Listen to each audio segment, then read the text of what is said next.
I am Dynasty Outhouse, and I have a trading problem. And I am Brian Harr, and I also have a trading problem. Football is here, everybody. Football Woo! is here. And we are bringing it back to the good old days of just Brian and me. No guest. We figure week one, we have no idea how we're going to do this whole in season content thing. So we might as well not bring in another person to confuse them. Um, So before we get started talking about real football and all of this, Brian had an amazing weekend because he got to go see his Bay in person. I How did. was the Giants game? It was awesome. It was really a cool experience. It's actually, I think it's the fourth NFL stadium or team, stadium that I've been in for a game. The others were Steeler games, of course, on the road, but it was really neat to be in New York. Just it's the first time I've been back to New York City area in a long time too. So it was cool catching that vibe and being in that stadium with all those New Yorkers and New Jersey folks as well. So it was a New good time though. Jersey, New Yeah, Jersey. that's yeah. I don't even know. So, but no, it was great, and Saquon had a pretty good game.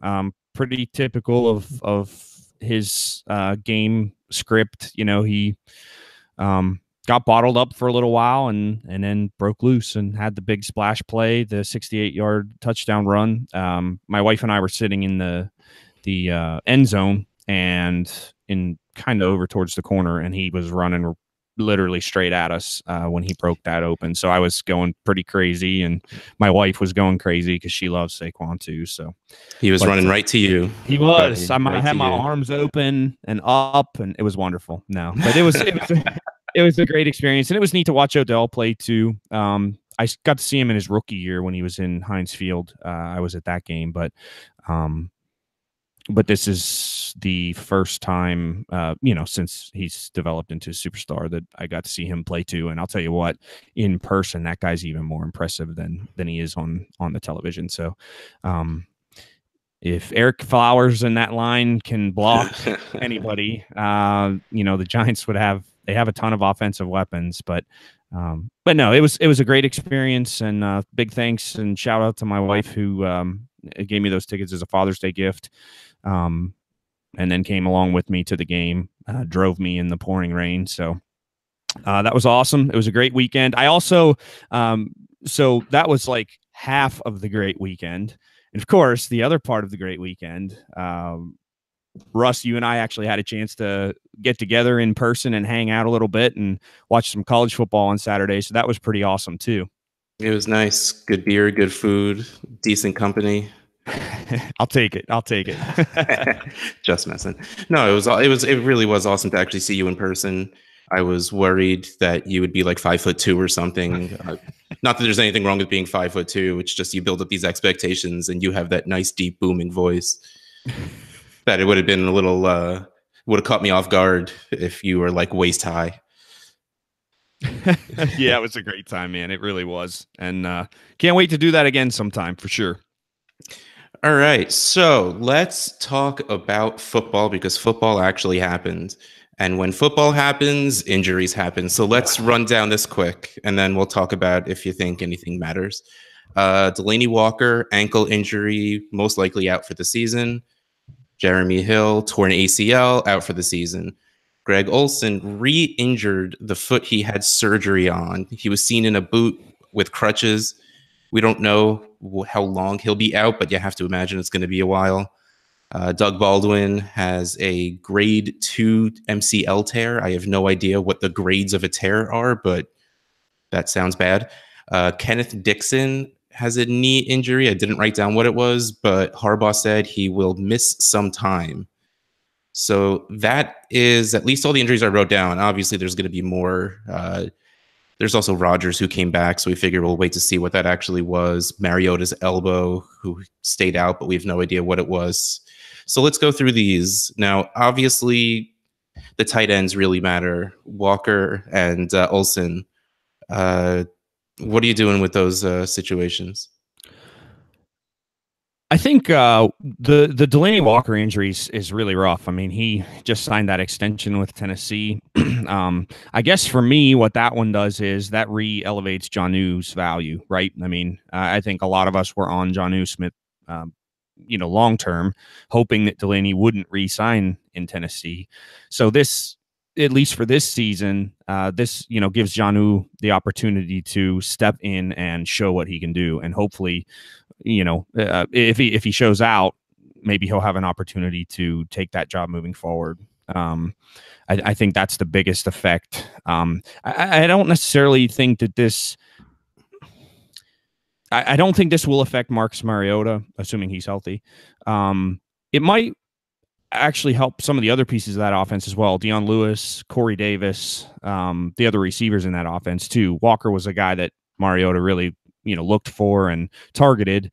So, Jonnu will get some of that, obviously, but I don't know that he'll be the safety net that Walker was, or targeted quite as much. So maybe that helps Corey Davis out.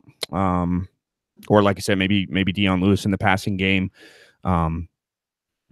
Rashard Matthews, if he ever comes back, right.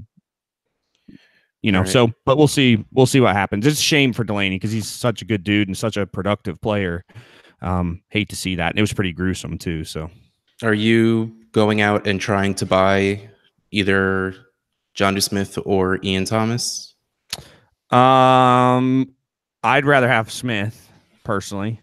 Like, do you think it's worth it to go buy them, or do you think just having decent depth or someone on the wire or just someone that has more of a track record, do you think these guys are worth taking a risk on? Assuming it's going to be a low value risk anyway. Yeah, I would take the risk on Jonnu. I mean, I was on, and I think you were as well. We both were on Jonnu Smith anyways. This just creates the pathway to allow him to really, potentially shine in that offense. So I would absolutely go see what the Jonnu owner wants for him. And obviously you're going to have to pay more for him now than you would have before week one. But I think he's worth it. And I think that he can step right in there and make some type of impact. You willing to pay a future first for Jonnu? Probably not a future first, but I'd probably pay a future I'd pay a second. Yeah, I was thinking the same thing. Just seeing that one, even if I won the championship the year before, seeing that one, I wouldn't feel comfortable with. Right. All right, cool. Well, not cool. Injured players. I just don't know how else to transition to saying Doug Baldwin is going to miss a couple of weeks. It looked like Brandon Marshall is going to step in. Tyler Lockett was getting a bunch of targets also. I still don't know if I want to do anything on this passing game now. And I just want to put it out there. Will Dissly is not going to be a thing. You're shaking your head no, but they can't see what you're doing. Yeah, no, I agree. I agree. I don't think I really don't think that if you happen to have him somehow, I don't know if anyone would have even owned him before this week, but if you do have him somehow, I would get those thirds from someone. Yeah, go get those thirds. That's right. Yeah, absolutely. All right. You're not going to do anything with Baldwin until we actually know how, when, why his deal is. Again, I don't think I would do anything in that passing offense. I just think it's going to be too much of a mess week to week. Moving on, Kenneth Dixon missing some significant time.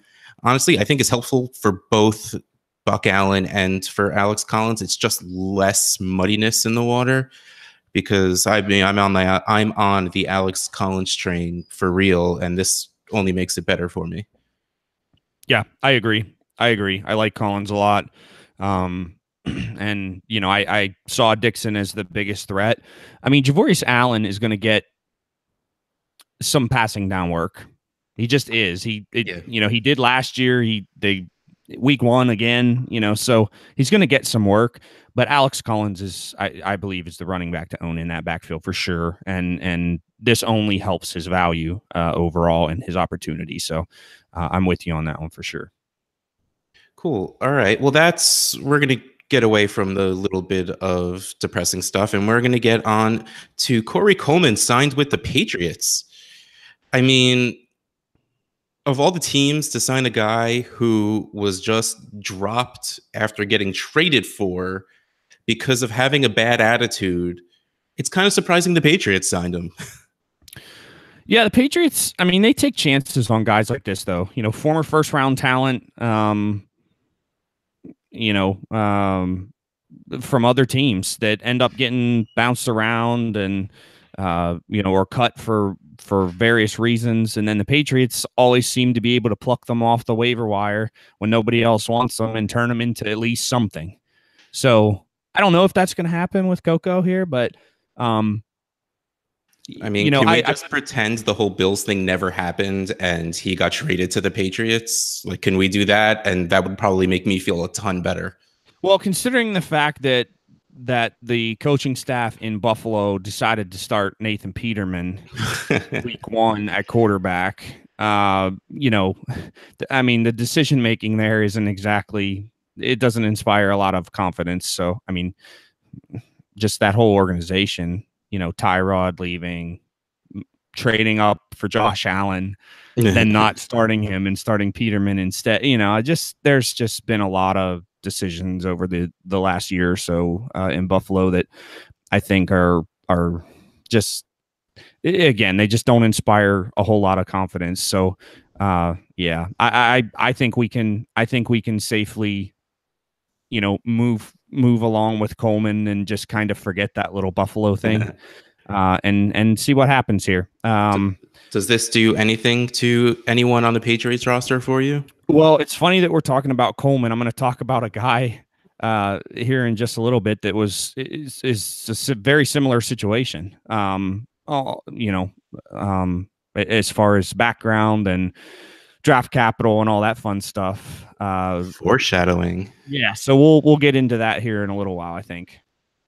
All right, yeah. All right, well, that's all our news because, I don't know, I just didn't want this to turn into just a recap show, so we're going to find a way to put our own little trade addict spin on it.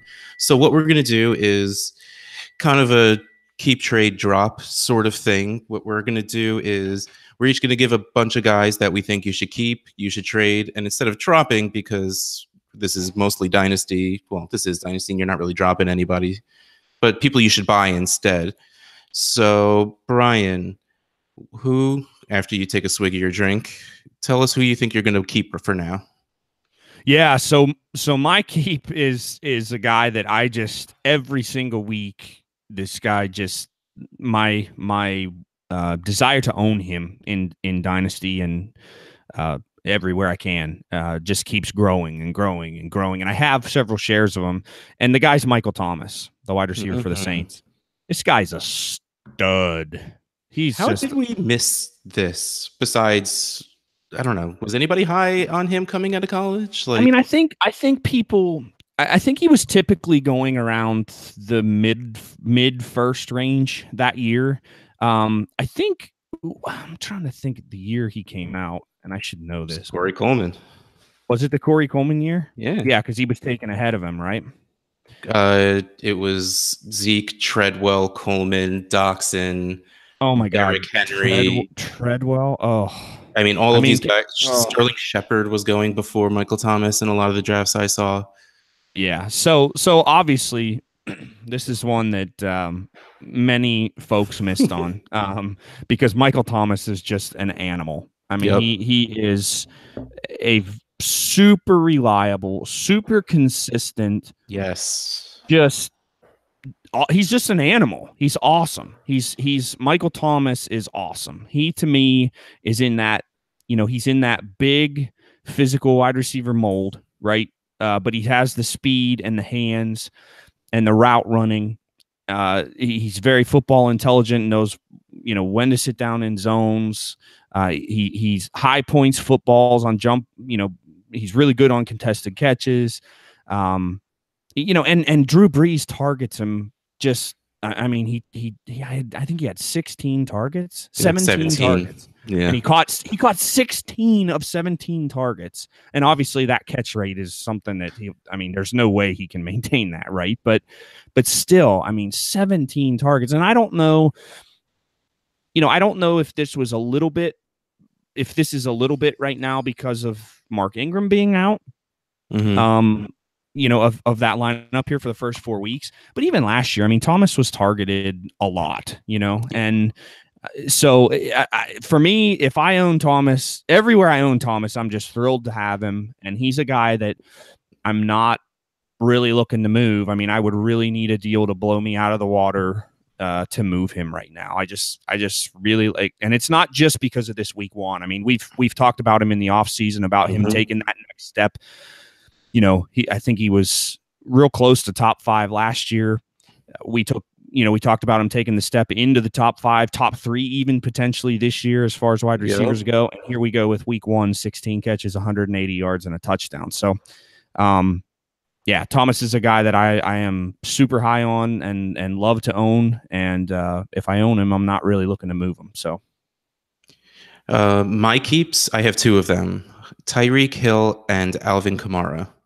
Now, both of these, the one thing these 2 guys have in common is that they were both guys that the entire offseason, everyone was saying regression is coming their way.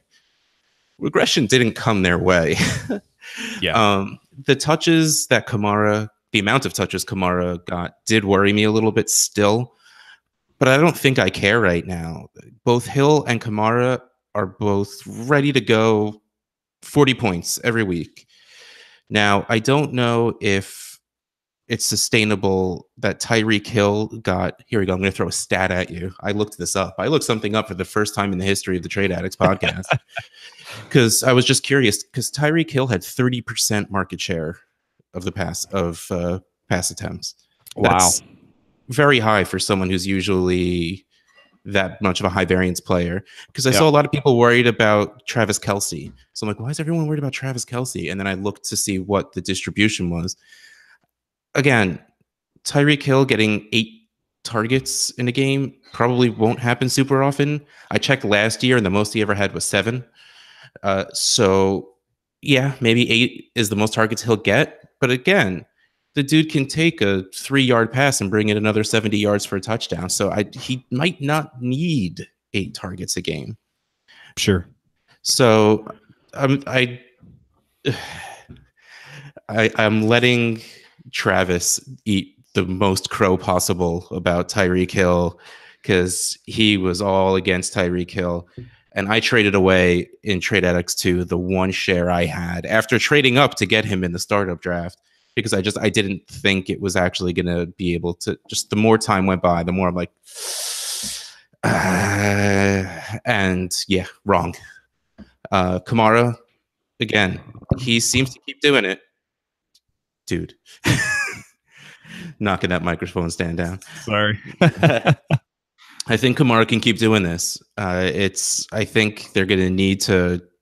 Gillislee can stop fumbling the ball. Work Gillislee and they re-sign Joe Williams. If they could work them in a little more, I'll feel a little safer about him. But I can't imagine getting a trade offer that would pay me what it would take to sell Kamara right now. We're going to talk about a trade that would make me sell Tyreek, even though he is my keep here. More foreshadowing. We're getting good at this podcasting thing. Yeah. All right. Why don't you give us a couple of your trade people? Yeah. So let's start off where you just left off with Tyreek Hill. So one of my trade, one of the guys that I would be looking to trade right now is Hill, and it's not because I don't necessarily believe in Tyreek Hill or expect a huge regression. I still think that thought process makes sense, and I think after week 1 it makes even more sense. And just give me a second to explain. So that goes by, it just has to regress more and more. Well, it's not that. It's so just like we just said about Michael Thomas and the ridiculous catch rate. Tyreek was targeted 8 times, and he had 7 catches. 169 yards and 2 touchdowns. One of those, I think, was a return touchdown. Right. Which in the Trade Addicts leagues, besides one, because they voted it down for some reason, you get points for return yards. Yeah, yeah. Well, and actually, so he actually had 2 receiving touchdowns and a return touchdown. Oh, wow. So he had 3 touchdowns, scored like 48 fantasy points. I was about to say that explains the 60 he dropped on me. Yeah. So, but I just can't. So here's the other stat and why. Well, I'll get into this a little bit more too. But so Travis Kelce had 1 catch. Mm-hmm. I just can't imagine that there's too many games that Travis Kelce catches 1 pass. You know what I mean? I just and you know, Kareem Hunt, I think I looked there too. One target.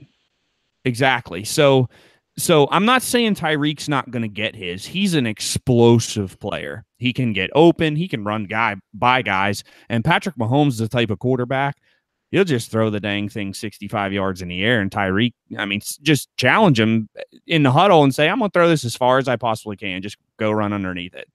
And Tyreek's going to get some of those, maybe more than he misses. So, you know, I don't, it's not that I don't like Tyreek Hill. I think a lot of people that had the mindset in the offseason of, you know, kind of like you and I, Outhouse, you know, people that were not on Hill. They were expecting the regression. They were not anticipating him maintaining the level of production that that he's had so far in his career. I think those people, a lot of them are starting to come around. You know, that week 1 performance was like, holy crap, like this guy's for real. He's legit. Okay. So there's a new percentage of dynasty owners out there that are like, I've never owned Hill and this guy's legit and I need to go get him. So that's why I'd be selling him. I'd be trying to take advantage of that and saying, you know, okay, now these are the guys that have never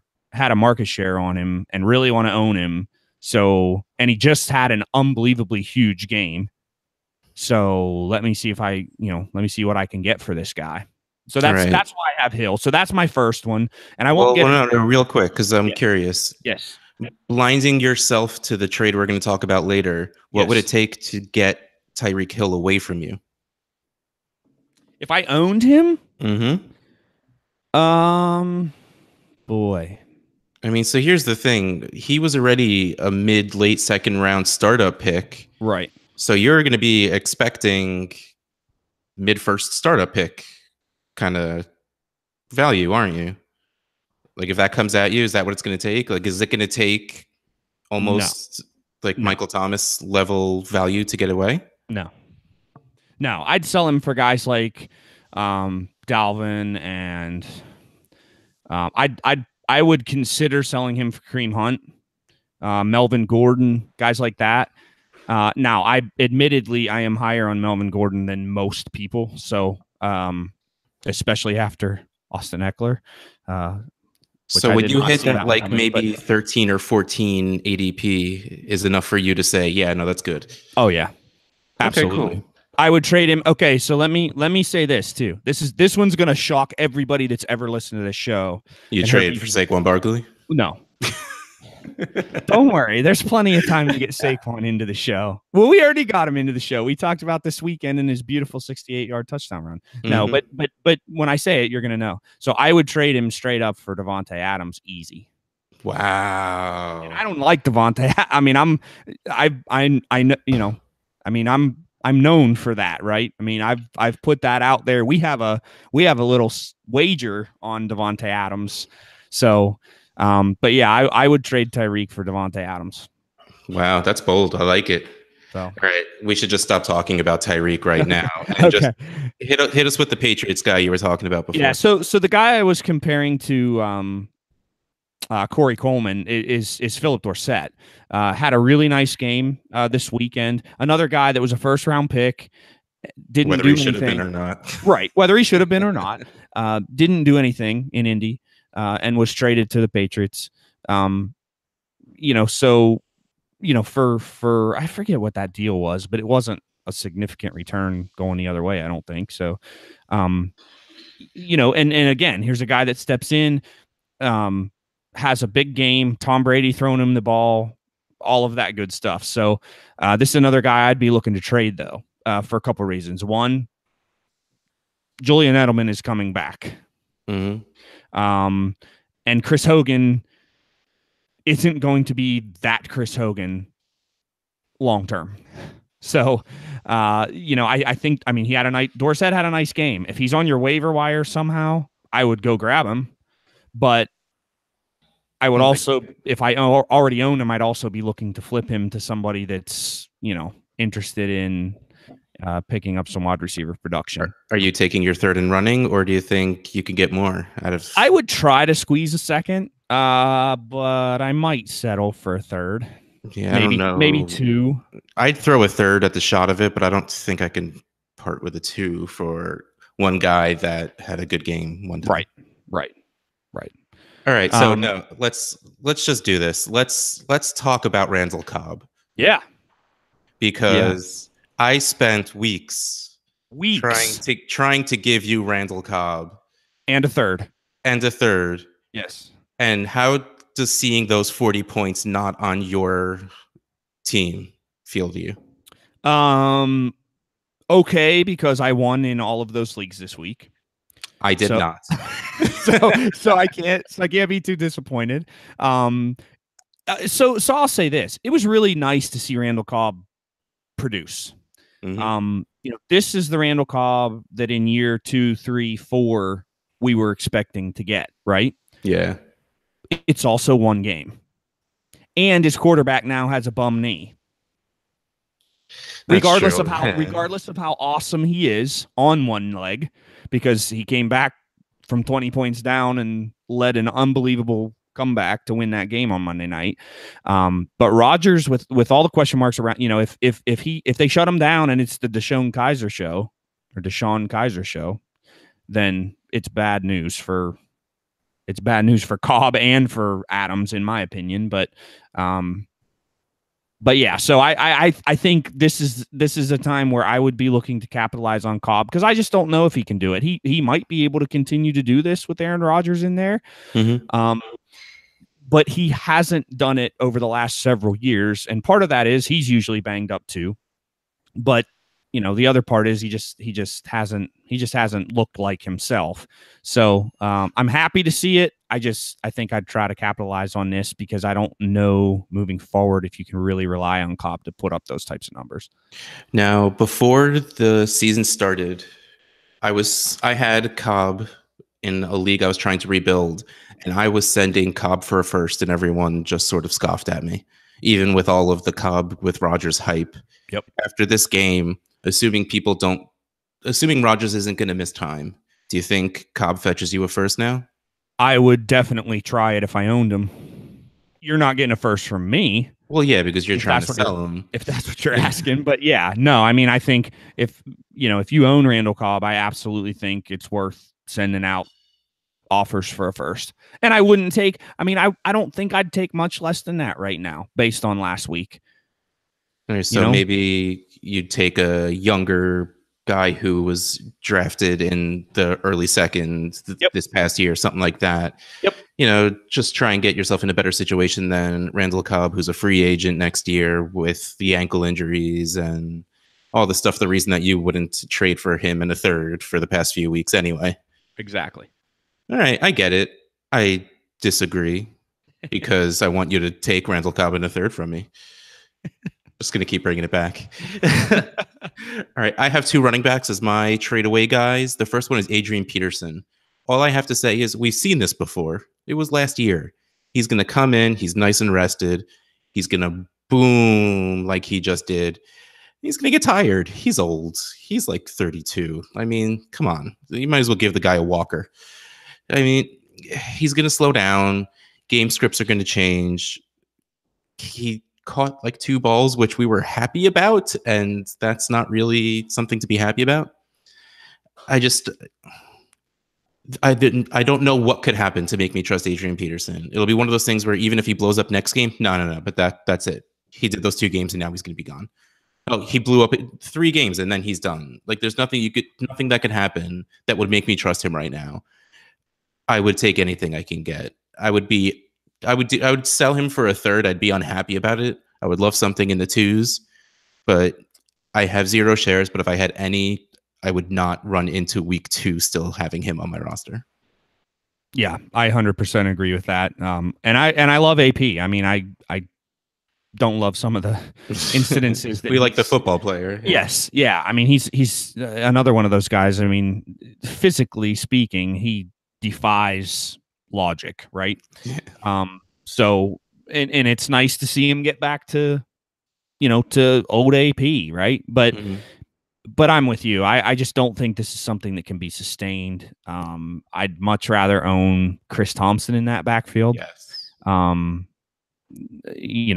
obviously, I mean, Darius Geis isn't playing this year, but long term, he's the back there. AP is absolutely just a this year thing. So if you just splurged your fab, that sounds really gross.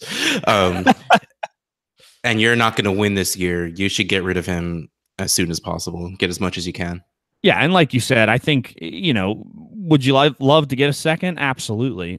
Would you take a third? Depends on your team. I mean, if you're a win now team that's looking to win the championship and he adds depth to your team, okay.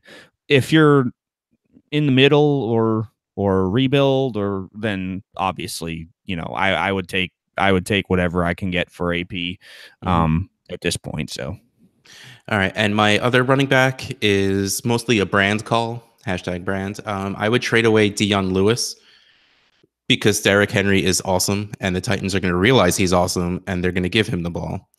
Also, Derrick Henry had a very good run called back, that if that was not called back, this conversation of Dion Lewis being the guy there wouldn't be happening. The game was not to script at all with Mariota being out. And I think that Dion Lewis had a good enough game where people are going to start going nuts with he's the guy there, that even if he does keep a majority of the touches, you'll get more value out of him right now than production hoping he doesn't tear another ACL. I think he was going for seconds in the preseason after blowing up. If you can get the valuation of an early second, late first, I can't imagine holding on to Dion Lewis, getting that trade offer coming into my inbox. Yeah. So I'm going to disagree on this one. Mm-hmm. And it's not because I don't like Derrick Henry as a runner. It's just the usage, dude. I mean, he was literally on the field for 20 snaps. And I understand about your point about game flow is absolutely accurate. And that's something we'll have to watch moving forward. But I mean, Lewis had 16. So he out-carried him. He out-carried Henry 16-10. And he caught, what did he catch? I don't know what he caught. He caught several balls. Don't ask me to look things up. Oh, man, I'm brutal. 5 catches. So he caught 5 balls for 35 yards. I just think, I think this is more of I think it is going to be game script dependent. I mean, if Tennessee gets out in front, right, they're going to run the ball with Derrick Henry. They're going to pound the ball, right, in the second half of games. I mean, if they're up by 10 at halftime or something, they're going to run the ball with Henry in the second half. But if the games are close, or if they're behind, Henry's not going to be on the field. I really don't think he is. I mean, from what I saw in the preseason and what I saw in week 1, I mean, I could be wrong. It could absolutely turn around. I mean, Henry, you're absolutely right about the run too. He had that really nice touchdown run called back.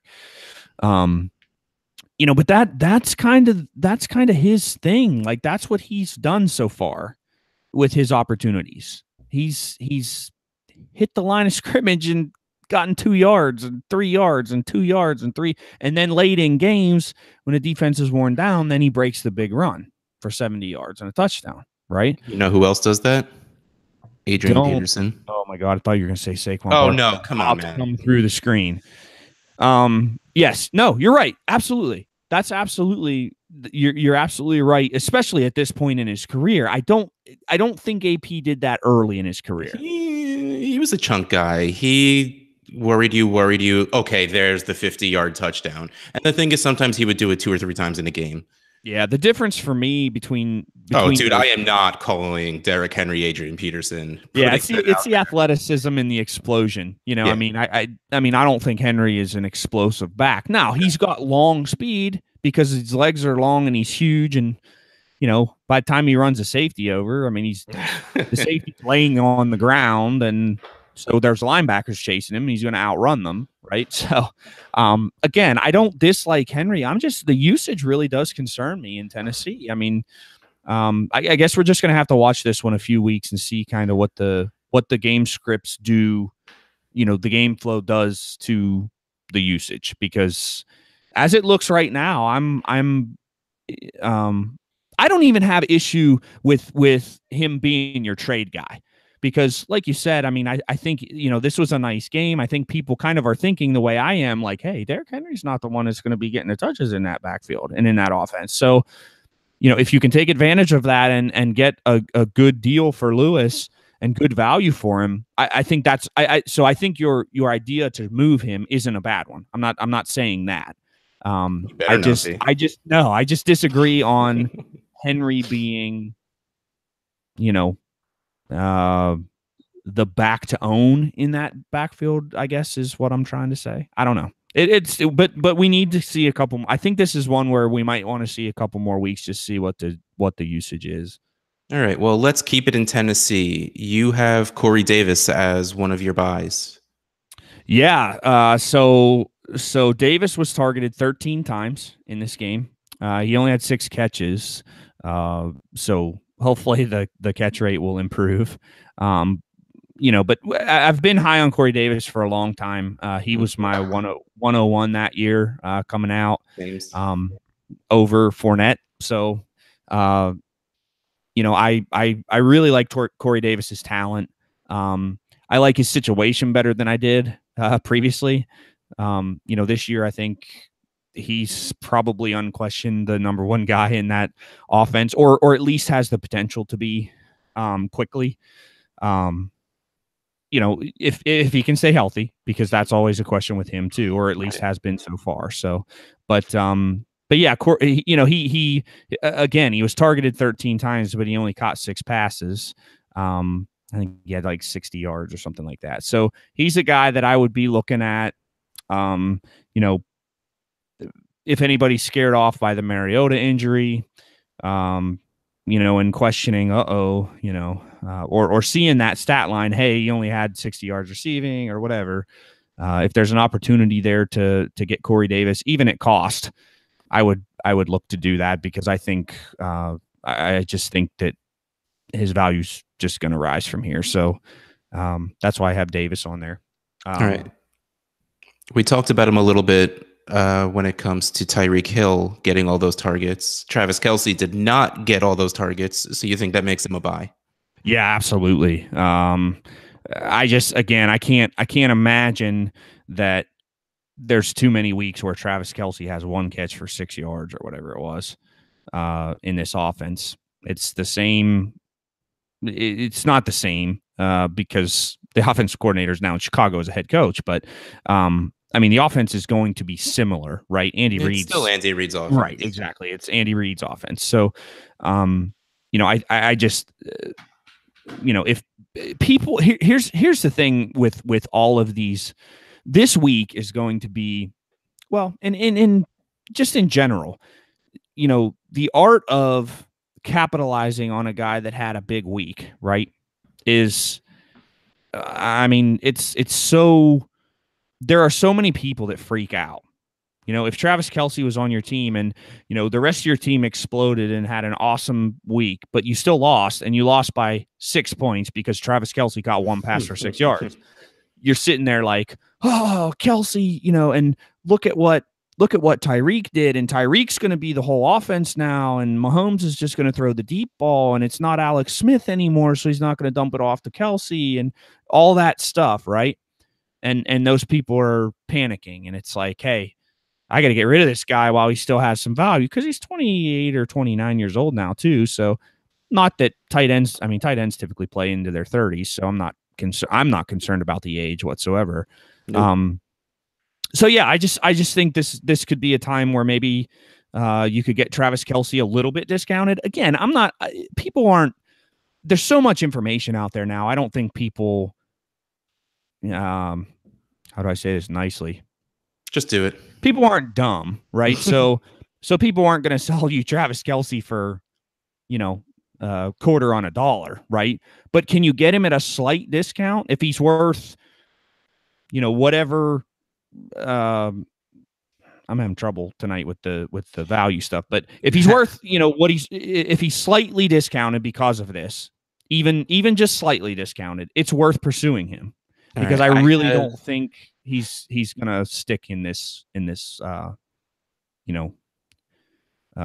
drought or whatever. I had a conversation on Twitter, and I am super sorry, Twitter guy. I don't remember who you are. He traded a 19 first and Hunter Hurst for, is that Hurst's first name?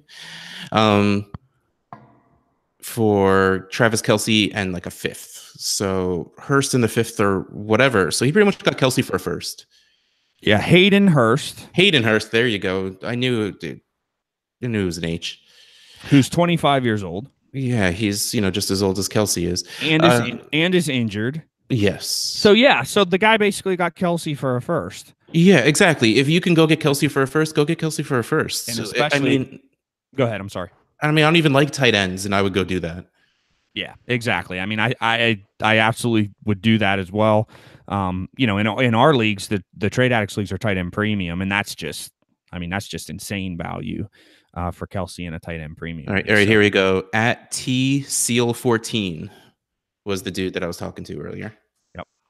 4 hours ago, to be exact. All right, so let's finish up your buys with one of my guys, T.Y. You're buying T.Y. Hilton. Absolutely, man. So this has more to do with, of course, Andrew Luck than anything. I'm not sure. We were talking a little bit before we came on the air here.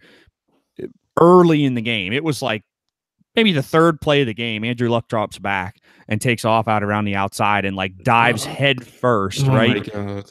So I think us watching on TV were more scared than he was. Yeah. I mean, part of me's like, whoa, like, what are you doing, dude? Like, just stay healthy. Just throw the ball away, But the other part of me says if he felt like he literally had any type of residual effect from the shoulder stuff, right? If it was bothering him at all, he's not doing that.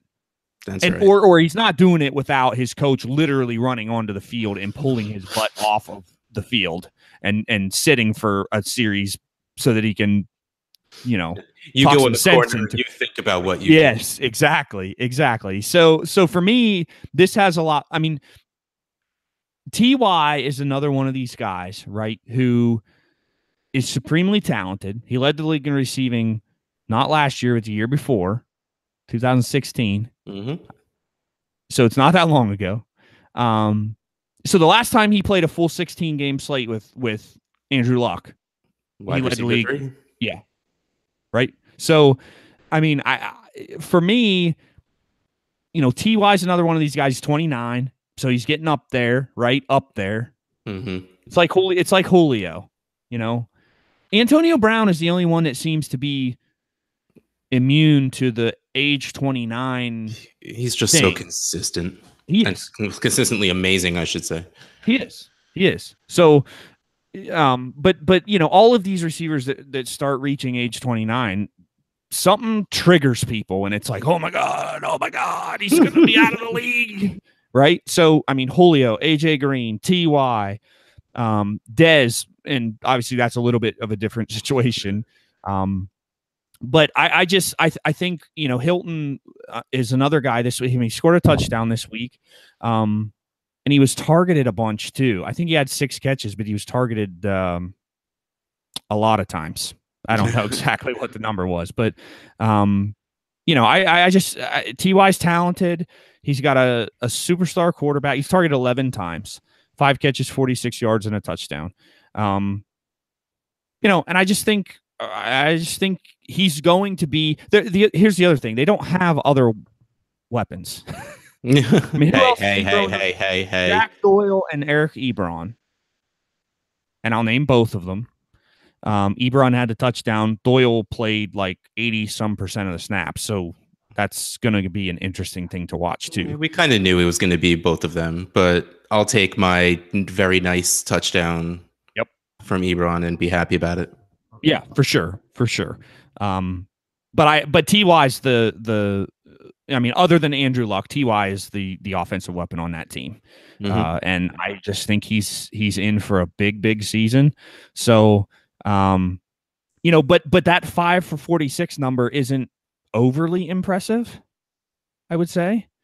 And people that are still concerned a little bit about the Andrew Luck shoulder injury, go see if you can get Ty, man. If you can get him for a fair value, I'd say go buy him, especially if you're a win now team. Yeah, I'm probably going to pursue him. Ty till you die. Ty till I die. All right, my buys are. We'll go through them pretty quick because they're kind of obvious. Whatever. We talked about Alex Collins a little bit already. With Kenneth Dixon going down, it gives Alex Collins a little bit more safety. There's one less person to steal the touches. Plus, he got benched for fumbling a ball, and that's not going to happen every game. And they don't really have anyone else to actually run the ball. Buck Allen is not a running back. He's a receiver who plays a running back position. You don't really ever have to be worried about Buck Allen stealing rushing work from Alex Collins. So if you have someone that's down on the 6.8 points that Alex Collins walked away with, you go buy that. And it shouldn't be that expensive still, especially because the Ravens put up 87 points week 1 and Alex Collins I think he scored a touchdown, right? So, I mean, it should be easy to buy him if you agree with pretty much everything we've said so far. And it's a smart move, especially if you can grab him as your running back 3, or if you 0 RB'd like crazy and you can still get this guy on the cheap, he'll give you a nice solid RB2 numbers. Yeah, I like that a lot. I'm with you on Collins. And my other two are Zeke and David Johnson. Yeah. These guys, it's not only that they just didn't have spectacular week 1s, other people did. So people might be a little down on their studs not being studly. So if you can get them for anything less than what they were going for 4 days ago, I would do that pretty easily because these guys are studs. I know there's more questions about both of their offenses now than there were before. But again, these guys are studs. I don't think it's going to matter. A bad offense is helpful for David Johnson in the first place because that just means dump off. I think especially Johnson. And Zeke, it doesn't matter. He's just going to keep getting fed the ball. Yeah. And sooner or later, it's not going to matter how bad his offensive line is getting. He's going to pull the Adrian Peterson of breaking off a 40-yard touchdown every once in a while anyway. So I all about buying those two guys if you can get them for anything. You can't hear me. Bud, you have my audio? Yeah. Can you hear me? Yeah. Can you not hear me?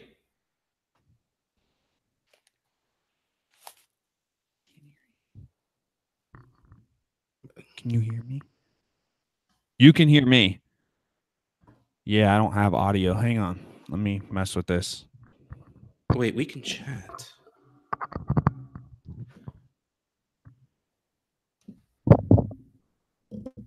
I still can't hear anything. I mean, I'm not talking. Okay, wait. Something just happened there. What just happened there? Is it me talking? Well, yeah. So Do you see the chat? No, there's something going on with my mic because I can't on my computer. I can't turn my sound up on my computer. Like I turn it up and I'll hear you for like a split second, and then it automatically goes down to mute. You know what? Hang on one second. I wonder if my thing shut here.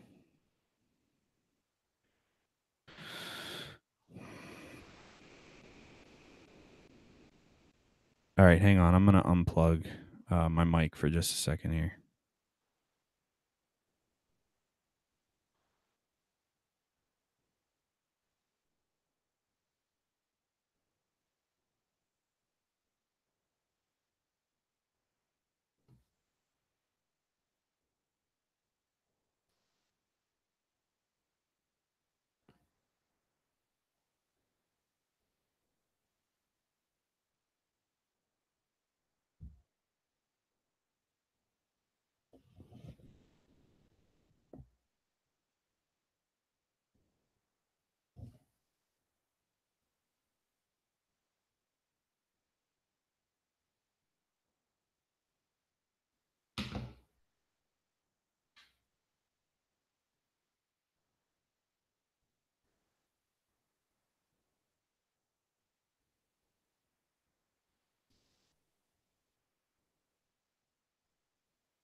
Can you hear me magically now?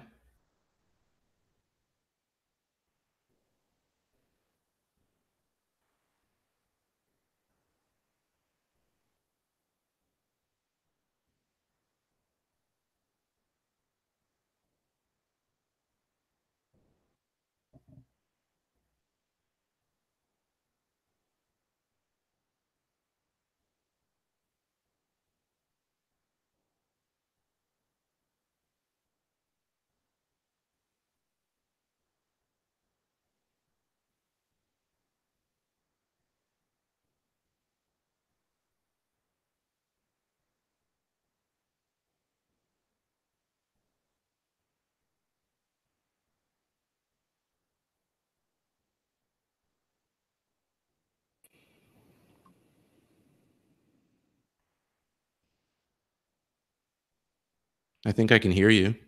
Can you hear me now? Yeah. See, I can hear you through my speakers, but not my earphones now, which is fine.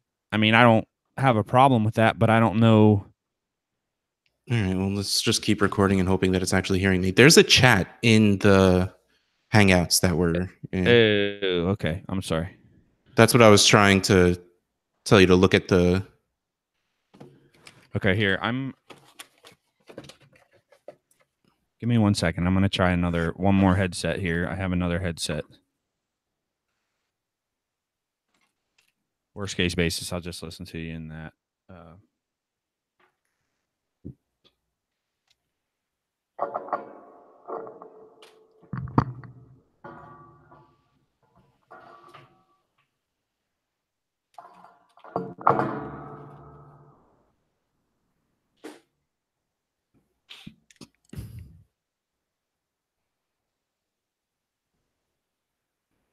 These are the expensive ones. They look expensive. They're Bose. They're my dad's. Well, they used to be my dad's. And then he's like, oh, I don't use them anyways. Yeah, it's the best way to get stuff. Yeah.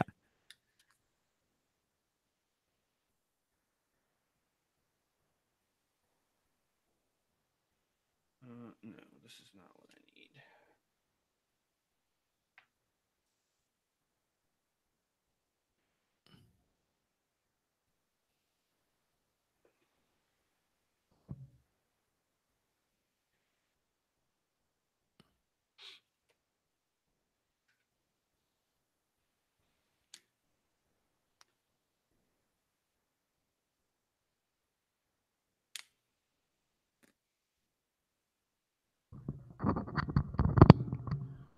Okay, let's try that. Can you hear me?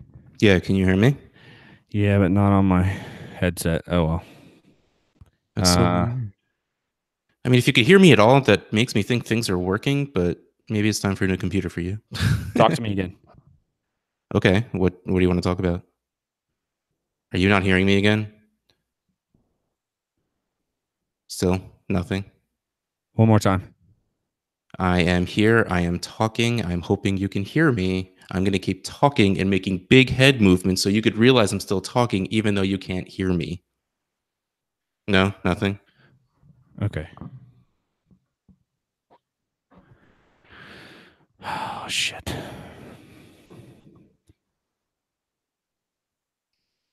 I don't understand. Like, how's it not working? Talk to me again. Hey, what's up? Yeah, How see, is now I think you're coming through the headset. now I'm coming through the headset? Talk to me again. I don't understand what's not working. One more time. How are you hearing me but I'm not hearing? hearing, so I can hear you through the headset, but I can't like turn the volume up. I I'm- wonder if there's a hang on. I mean, that shouldn't.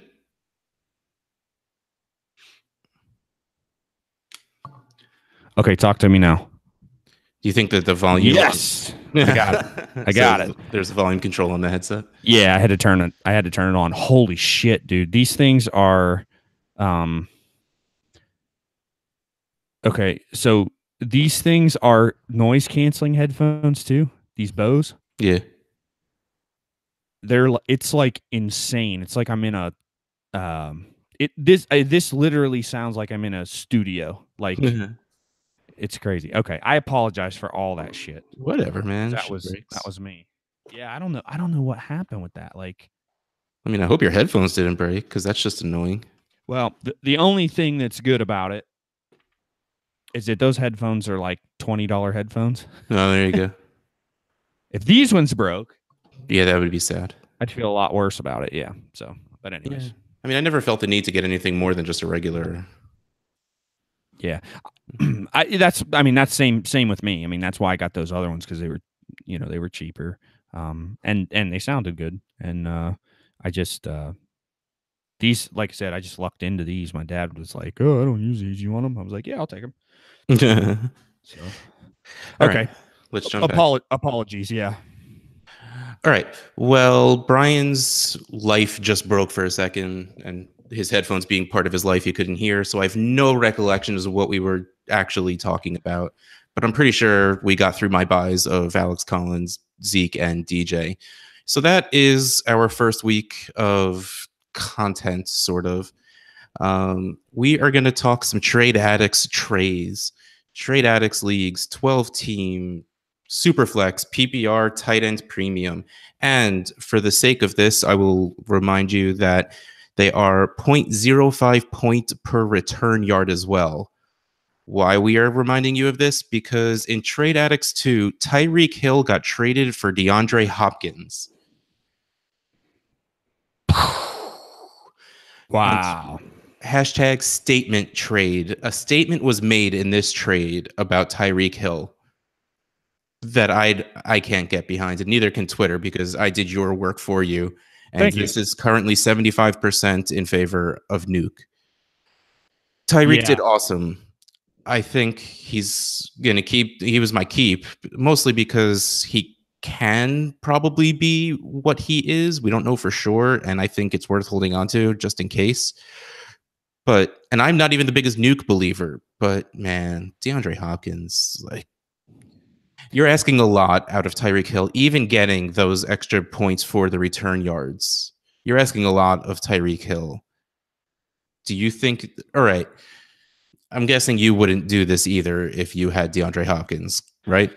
No, I personally wouldn't. But the real question becomes, how far apart do you think this is? Now, again, I tried to put a lot of asterisks around the 0.05 point for return yard to like make sure people saw that.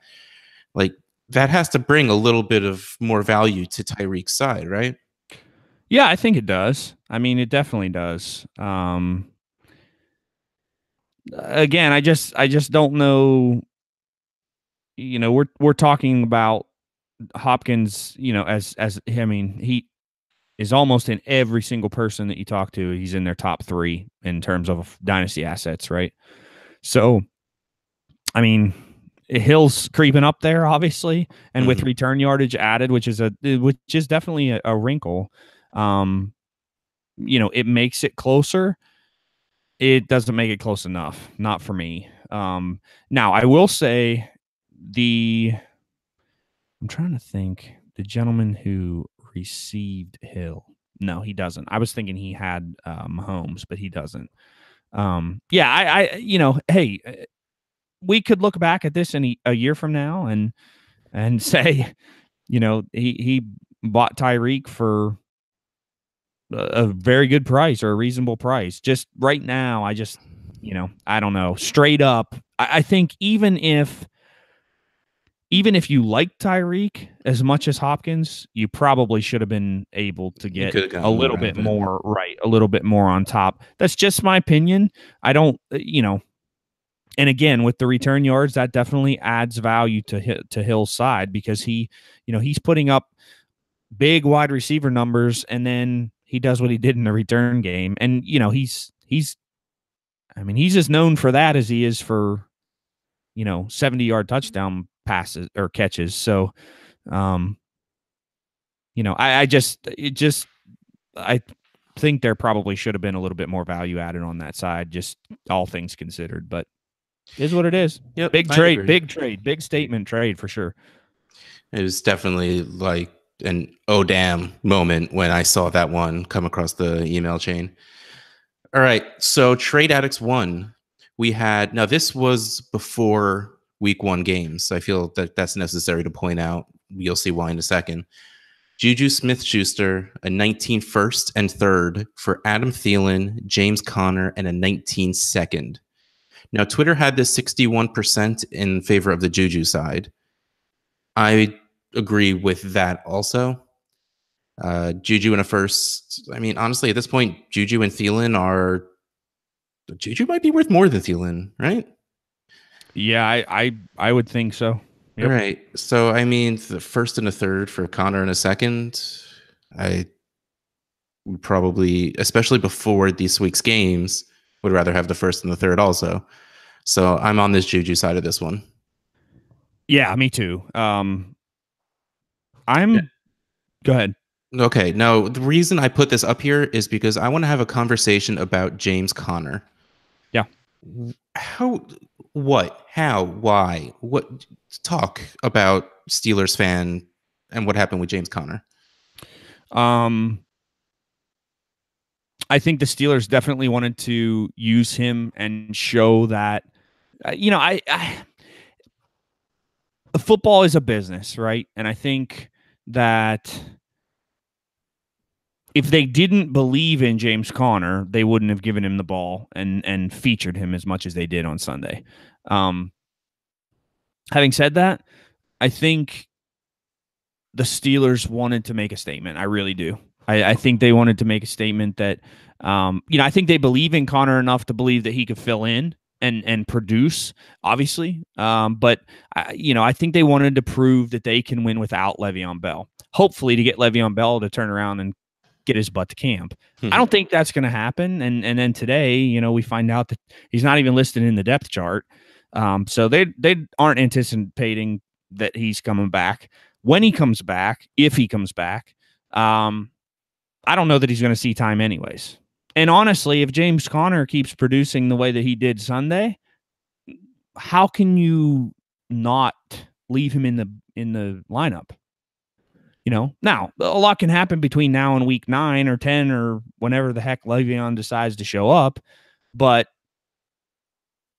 I mean, Conner was a beast on Sunday. I mean, that was a Le'Veon Bell type performance. Was it real? I don't think so. Because the Browns aren't really a slouch of a defense when it comes to running the run defense. Yeah, so I would say that it's partially real. I don't think James Conner is the athlete that Le'Veon Bell is by any means. Well, yeah, that's comparing someone to Le'Veon Bell isn't really super fair. Right.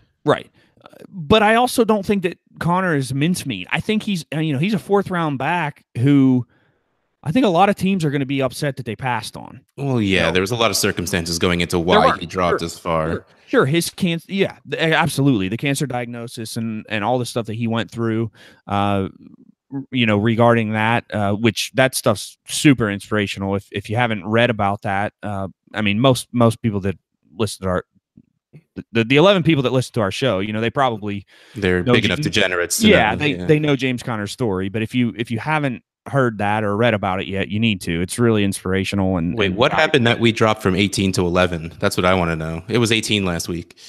Should we blame Travis? Travis. Yeah, definitely. All right. Okay, blame Travis. So, yeah, but no, I think Connor is capable. I think he's a capable NFL starting running back, and I think he will produce in real football more so than he will in fantasy football. And and I think the Steelers want him to. I think they want him to because for a couple of reasons. First of all, they don't have to pay him $17 million. He's cheap because he's still on his rookie deal. He's cheap. And here's the other thing. James Conner has played every snap of football in his career.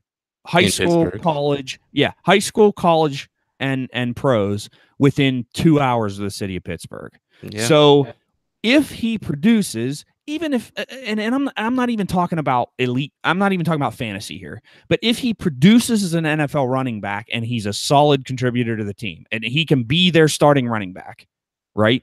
Mm-hmm. Why would he ever leave? I mean, they'll pay him fairly, and I think Connor is a guy that will say, I don't have to break the market. I'm happy here. I don't know. I mean, I can't speak for the guy, right? So, I mean, when his contract comes up, if he's produced unbelievably well, but I also don't think, here's the thing. The deal that the Steelers offered Bell wasn't a bad deal. Was it as good as it could have been?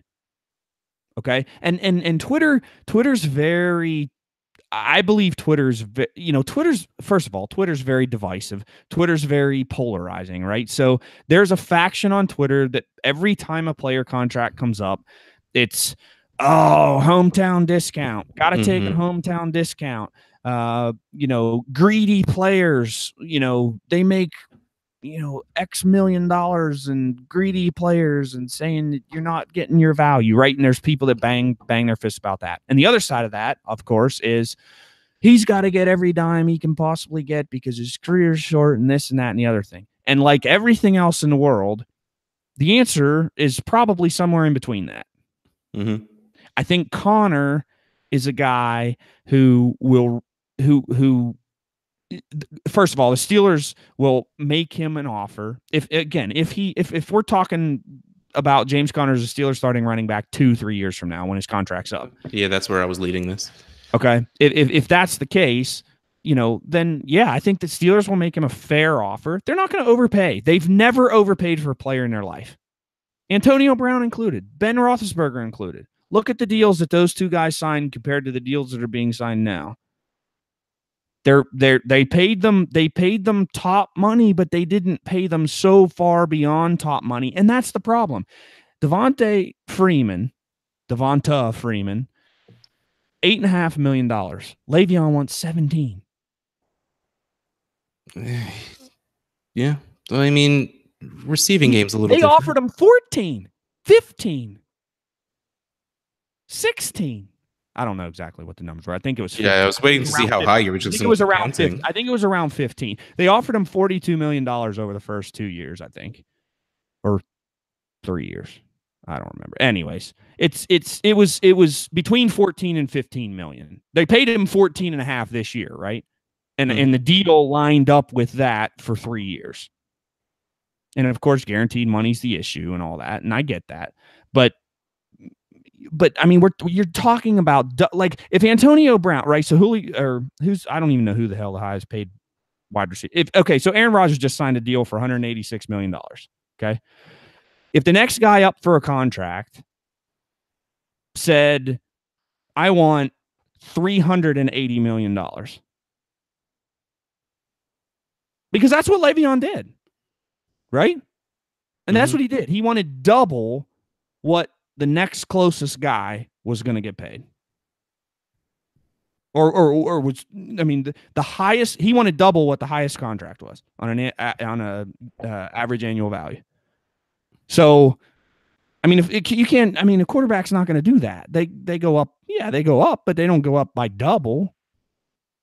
So anyways, to get back on track here, let's get back on brand. If James Conner 3 or 4 years from now is a solid producing starting running back for the Pittsburgh Steelers, I think the Steelers will make him a fair offer, and I think he'll accept the fair offer.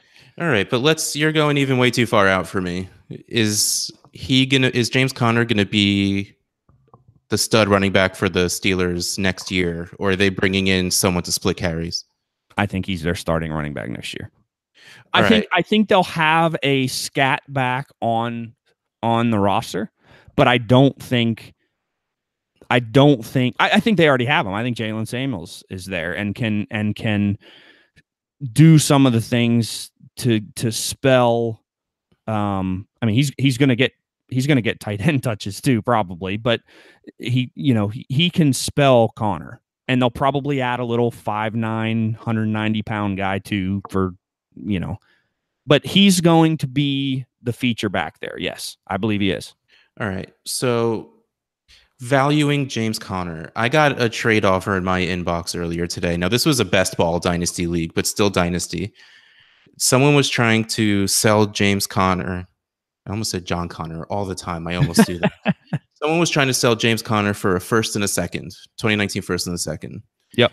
And I'm staring at that, and I was just thinking, I don't know why I couldn't hit accept. Like, Bell comes back. Connor's not really worth anything for the rest of this year. And then they go and they draft someone. I mean, there's no one really great coming out next year, which I guess is kind of helpful for Connor. But they go and they draft someone. It's a split timeshare, and I'm out a first and a second for nothing this year and not much next year. That's my worry with James Conner's value and why I have no idea how to value him.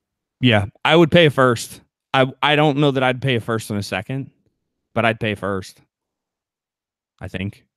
All right. So let's say I came in 8th place last year. So it's a little bit of the later mid firsts. And I send you that for James Conner. Mm-hmm. You're going to take that? Let's say like the 108 in the upcoming draft.